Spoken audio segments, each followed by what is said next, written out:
और घनश्याम नामक पति पत्नी अपने दो बच्चे पिंकी और चीकू के साथ एक छोटे से घर में रहते थे। घनश्याम सेठ धनीराम के यहाँ खेतों में मजदूरी का काम करता था और लता गांव के एक बंगले में खाना और साफ सफाई का काम करती थीं। दोनों पति पत्नी खूब मेहनत और मशक्कत करके अपने और अपने बच्चों का पेट भरते थे। यूं तो हमेशा ही गर्मी के समय 40 डिग्री तक तापमान चला जाता था, लेकिन इस साल तापमान बहुत ज्यादा बढ़ गया था, जिस वजह से बसंतपुर गांव के लोग बहुत ज्यादा परेशान थे। दिन हो या रात हो, लोग गर्मी से बेहाल थे। इस साल तो बहुत ज्यादा गर्मी पड़ी है। इतनी कड़ी धूप में काम करना बहुत मुश्किल हो गया है। घर से निकलते ही पसीना बारिश की तरह टपकने लगता है। इतनी भारी गर्मी में तो काम पर भी जाने का मन नहीं करता। न जाने इस साल की गर्मी कैसे कटेगी। चलो अच्छा, मैं काम पर जाता हूँ, वरना सेठ गुस्सा करेंगे। घनश्याम मजदूरी पर चला जाता है। पिंकी और चिंकी एक सरकारी स्कूल में पढ़ते थे। लता पिंकी और चिंकी को स्कूल छोड़कर काम पर चली जाती है। उस बंगले में मालकिन हेमलता और मालिक रामचंद्र अपने दो बच्चे टीना और शिवम के साथ रहते थे। अरे लता, आ गई तू। अब चल जल्दी से सारे काम निपटा लो। पता है ना, शिवम की बर्थडे पार्टी है, तो सारे काम 4 बजे से पहले ही हो जाने चाहिए। और हाँ, इसके बाद तुम घर सजाने में भी मेरी मदद करोगी, ठीक है? ठीक है मालकिन, मैं पहले जाकर घर के सारे काम निपटा लेती हूँ। इसके बाद घर को सजाने में मैं आपकी मदद करूँगी। ऐसे लता घर के सारे काम करने के बाद हेमलता की घर को सजाने में मदद करती है। हेमलता और लता मिलकर पूरे घर को अच्छी तरह से सजा देते हैं। अच्छा मालकिन, मैंने घर के सारे काम निपटा दिए हैं और पार्टी की सारी तैयारी भी हो गई है, तो अब मैं घर जाती हूँ। हाँ ठीक है, लेकिन पता है ना तुम्हें आज शिवम की बर्थडे पार्टी है, तो तुम शाम को 7 बजे अपने बच्चों के साथ पार्टी में आ जाना। और हाँ, मुझे तुम्हारी थोड़ी मदद की भी जरूरत होगी। ठीक है मालकिन, मैं शाम के समय बच्चों के साथ यहाँ आ जाऊंगी। ऐसा कहकर लता घर चली जाती है और दोनों बच्चों को तैयार करके शाम को 7 बजे पार्टी में आ जाती है।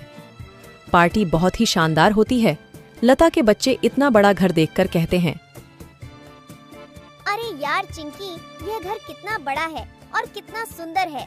बाहर कितनी गर्मी है, फिर भी इनके घर के अंदर कितना ठंड लग रहा है। पिंकी और चिंकी की बातें शिवम सुन लेता है और वह उनसे कहता है, अरे ये घर ठंडा इसलिए लग रहा है क्योंकि हमारे घर में हर कमरे में एसी लगा हुआ है। ओह, मतलब कि एसी लगाने से घर बहुत ठंडा हो जाता है। दीदी, हम भी अपने पिताजी को अपने घर में एसी लगाने के लिए बोलते हैं ना, हमारे घर में भी बहुत ठंडा लगेगा। चलो बच्चों, इधर आओ, केक काटने का टाइम हो गया है। जब केक काटने लगता है तो पिंकी और चिंकी एसी की ठंडी ठंडी हवा खाते खाते शिवम के कमरे की तरफ चले जाते हैं और शिवम के कमरे के बाहर खड़े होकर एसी की ठंडी ठंडी हवा का मजा लेने लगते हैं। एसी की ठंडी ठंडी हवा खाते खाते वह दोनों कमरे के अंदर चले जाते हैं। दीदी, यह कमरा तो सबसे ठंडा है, इसमें कितनी ठंडक है। और दीदी, यह देखो, यह बिस्तर कितना सुंदर है, बिल्कुल मखमल जैसा। दोनों बेड पर बैठ जाते हैं और ठंडी ठंडी हवा का आनंद लेने लगते हैं।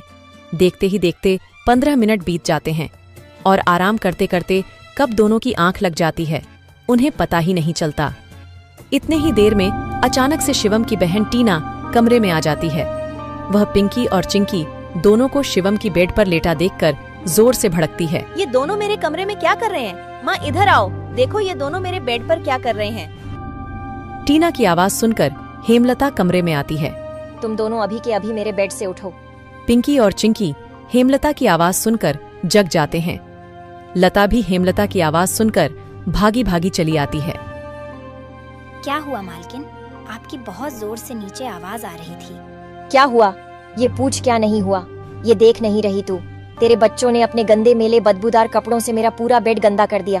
तेरे बच्चों ने एसी देखा नहीं कि सोने चले मेरे बेड पे। हद होती है यार। मैं तो तेरे बच्चों को इसलिए बुलाया था कि इनका भी थोड़ा मन लग जाएगा। इन्होंने कभी ऐसी पार्टी लाइफ में देखी नहीं होगी, ये भी देख लेंगे। पर ये तो अपनी औकात ही भूल गए। ये हमारा घर है, कोई धर्मशाला नहीं कि कोई भी भिखारी हमारे कमरे में आ जाएगा और आकर के सो जाएगा। तू अभी के अभी अपने बच्चों को लेकर निकल यहाँ से। और हाँ, कल से काम पर भी आने की जरूरत नहीं है। मालकिन ऐसा मत करो, मेरी बात तो सुनो। बच्चे नादान हैं। मैं वादा करती हूँ आगे से ऐसा दोबारा नहीं होगा। यह मेरी आखिरी भूल समझकर माफ कर दीजिए मालकिन। मुझे काम से मत निकालिए मालकिन। इस काम के सहारे तो मेरा घर चल रहा है। ये तेरी सर दर्द है। अब तू यहाँ पर काम नहीं कर सकती। अब तू अपने बच्चों को ले और यहाँ से निकाल। हेमलता लता और उसके बच्चों को घर से बाहर निकाल देती है और आगे से काम पर आने को भी मना कर देती है। अब लता के पास कोई काम नहीं था। घर का सारा भार अब घनश्याम के कंधों पर आ गया था। हे भगवान, आज तो खाना बनाने के लिए आटा भी नहीं है। अब मैं आटा कहाँ से लाऊं? मेरे पास तो अब और पैसे भी नहीं है। और जो तनख्वाह घनश्याम जी को मिली थी वह सब घर खर्चे में खत्म हो गए। मेरा क्या है, मैं तो पानी पीकर भी सो जाऊंगी, पर बच्चों को क्या? भूखे पेट इन्हें नींद कैसे आएगी? आ गए आप घर में। राशन खत्म हो गया है। आज खाने में कुछ नहीं बना है। कोई बात नहीं, खाना आज मैं अपने साथ लेकर आया हूँ। सेठ जी के यहाँ पर आज दावत थी तो उन्होंने कुछ खाना बच्चों के लिए भी भिजवा दिया है। ऐसे उस रात तो वह सभी खाना खाकर सो जाते हैं। अगली सुबह लता फिर से अपनी मालकिन हेमलता के घर जाती है और उससे थोड़े पैसे उधार मांगती है। मालकिन, मेरे घर में खाने के लिए एक अनाज का दाना भी नहीं है। कृपया आप मुझे थोड़े से पैसे उधार दे दीजिए। तुझे देने के लिए मेरे पास कोई पैसे वैसे नहीं है। मैंने तुझे पहले ही काम से निकाल दिया था, फिर तेरी यहाँ आने की हिम्मत कैसे हुई? जा निकल यहाँ से और आइंदा यहाँ पर अपनी शक्ल मत दिखाइयो। हेमलता की कड़वी बातें सुनकर लता घर वापस जाने लगती है। तभी उसे रास्ते में एक पोस्टर दिखाई देता है। उस पोस्टर को देखकर लता वहीं रुक जाती है। पकोड़े बनाने वाले की जरूरत है। अधिक जानकारी के लिए इस दिए गए नंबर पर कॉल करें। पकोड़े बनाने तो मुझे आता है।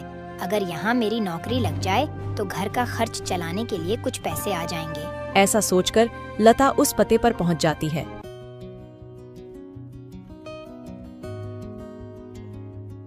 भैया, मैंने आपका पोस्टर देखा। आपको किसी पकोड़े बनाने वाले की जरूरत है?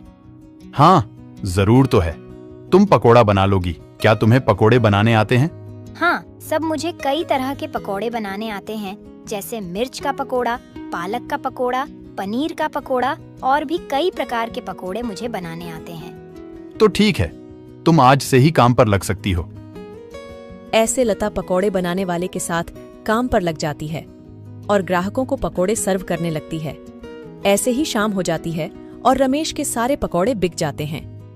चलो, आज तो सारे पकोड़े बिक गए। आज तो तुमने पकोड़े सिर्फ सर्वे किए हैं, लेकिन कल से तुम्हें पकोड़े बनाने भी होंगे।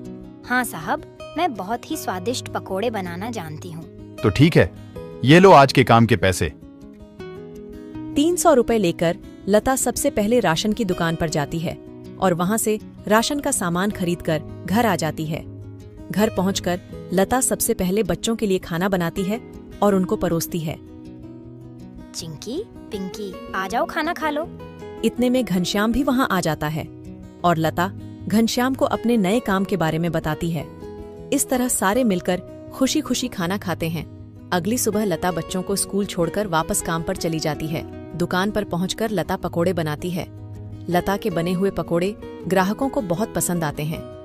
लता के बने हुए पकोड़े खाकर ग्राहक पकोड़े की बहुत तारीफ करते हैं। उनको आज के बनाए हुए पकोड़े कल से भी ज्यादा अच्छे लगे। रमेश भाई, तुम्हारे आज के पकोड़े का तो कोई जवाब ही नहीं। इससे स्वादिष्ट पकोड़े मैंने आज से पहले इस होटल में कभी नहीं खाए। आखिर आज ऐसा क्या मिलाया है इन पकोड़ों में जो इतने स्वादिष्ट बने हैं? आज तो मैं एक और प्लेट खाऊंगा। मेरे लिए एक एक्स्ट्रा प्लेट पकोड़े लगा दो। ऐसे रमेश अपने ग्राहकों के मुंह से पकोड़े की तारीफ को सुनकर लता से कहता है, लता, तुम्हारे हाथ में तो जादू है। तुम्हारे हाथों के बने पकोड़े खाकर ग्राहक एक एक एक्स्ट्रा प्लेट पकोड़े खा रहे हैं। तुमने तो कमाल ही कर दिया। आखिर ऐसा क्या मिलाया है इन पकोड़े में जो ग्राहक इतनी तारीफ कर रहे हैं? साहब जी, कुछ खास नहीं मिलाया है, बस थोड़े से नमक मिर्च मसाले बराबर मात्रा में डाले हैं, बस। ऐसे रमेश के आज के पकोड़े बहुत जल्द ही खत्म हो जाते हैं। आज तो पकोड़े बहुत जल्द ही खत्म हो गए। कल से हमें और ज्यादा से ज्यादा पकोड़े बनाने होंगे। और हाँ, अब हमारी पकौड़ों की सेल और ज्यादा अच्छी होने लगी है, इसलिए कल मैं दुकान में एसी लगवा रहा हूँ। इससे ग्राहक भी एसी की ठंडी ठंडी हवा में पकोड़ों का मजा लेंगे। और हमारे पकोड़े की सेल और ज्यादा बढ़ेगी। तुम क्या कहती हो? साहब, विचार तो बहुत अच्छा है। अगले दिन रमेश अपनी दुकान में एसी लगवा लेता है और जैसा उसने सोचा था वैसा ही हुआ। एसी लगने के बाद रमेश के दुकान पर ग्राहकों की संख्या बढ़ जाती है। ग्राहक ठंडी ठंडी हवा में बैठकर पकोड़े खाने का आनंद उठाते हैं। ऐसे रमेश के आज भी सारे पकोड़े बहुत जल्द ही बिक जाते हैं। शाम के समय जब लता घर वापस आती है और वह चिंकी और पिंकी को आपस में बातें करते हुए सुनती है। दीदी, उस दिन पार्टी में कितना मजा आ रहा था ना। कहाँ हम उस दिन एसी की ठंडी ठंडी हवा खा रहे थे और कहाँ आज हम इतनी गर्मी में बैठे हैं। काश हमारे घर में भी एसी होती तो हम भी अभी एसी की ठंडी ठंडी हवा खा रहे होते। इतने में लता अंदर आ जाती हैं। अरे चिंकी और पिंकी, तुम दोनों क्या कर रहे हो? तुम दोनों ने अपने स्कूल का होमवर्क किया? चलो जल्दी से अपना अपना होमवर्क कर लो। मैं खाना बनाने जा रही हूँ। इसके बाद खाना खाकर जल्दी सो जाना। कल तुम्हें सुबह उठकर स्कूल भी तो जाना है ना। ठीक है माँ, हम स्कूल का काम करके आते हैं। ऐसे दिन बीतते जाते हैं और लता के हालात पहले से ठीक होते जाते हैं। ऐसे ही एक दिन सुबह लता काम पर जा रही होती है, तभी उसे भंगार की एक दुकान दिखती है। उसे दुकान पर कई सारे सामान थे, जैसे कूलर, पंखा, फ्रिज, एसी इत्यादि। लता का ध्यान उस दुकान में रखे पुराने एसी की तरफ जाता है। वह उसे बहुत पसंद आता है। वह उस दुकानदार से बोलती है, भैया, ये एसी का क्या दाम है? मात्र 10,000 रुपए की है। 10,000? ये तो बहुत ज्यादा है। ज्यादा नहीं, ये तो बहुत कम है। ये सेकंड हैंड एसी है। अगर नई एसी खरीदने जाओगी तो 30,000 से कम की नहीं आएगी। अच्छा ठीक है, पर ये सही से तो चलती है ना? हाँ, बिल्कुल सही से चलती है। अगर 6 महीने से पहले ये एसी बंद हो जाती है तो इसकी सारी रिपेयरिंग की सर्विस बिल्कुल फ्री होगी। ठीक है, लेकिन इसका सही सही दाम लगाओ। मैं इसके 8,000 दूंगी। अगर तुम्हें देनी है तो मुझे ये ऐसी 8,000 में दे दो। ठीक है, बताओ कहाँ लगानी है। लता उस आदमी को अपने घर लेकर आती है। वह आदमी लता के घर पहुंचकर एसी को लगा देता है। एसी चालू करते ही ठंडी ठंडी हवा घर में फैलने लगती है। बच्चे भी इस ठंडी ठंडी हवा का मजा उठाते हैं। वह दीदी, क्या मजा आ रहा है। एसी की ठंडी ठंडी हवा, ऐसा लग रहा है जैसे बर्फ की चादर ओढ़ ली है हमने। इतनी कड़ी गर्मी में ये ठंडी ठंडी हवा बर्फ की चादर जैसी लग रही है। घर में एसी के लगते ही बच्चे बहुत खुश हो जाते हैं। घनश्याम भी घर पर आ जाता है। ओह, आखिर तुमने बच्चों की इच्छा पूरी कर ही दी। कैसे ना करती भला। बच्चे तो आखिर मेरी जान है। इनसे बढ़कर मेरे लिए कुछ भी नहीं। एसी लग जाने की वजह से बच्चे बहुत खुश होते हैं और लता की कमाई भी अच्छी होने लगती है। लता के बने हुए पकौड़ों की वजह से रमेश के दुकान पर ग्राहकों की भीड़ लगी रहती थी।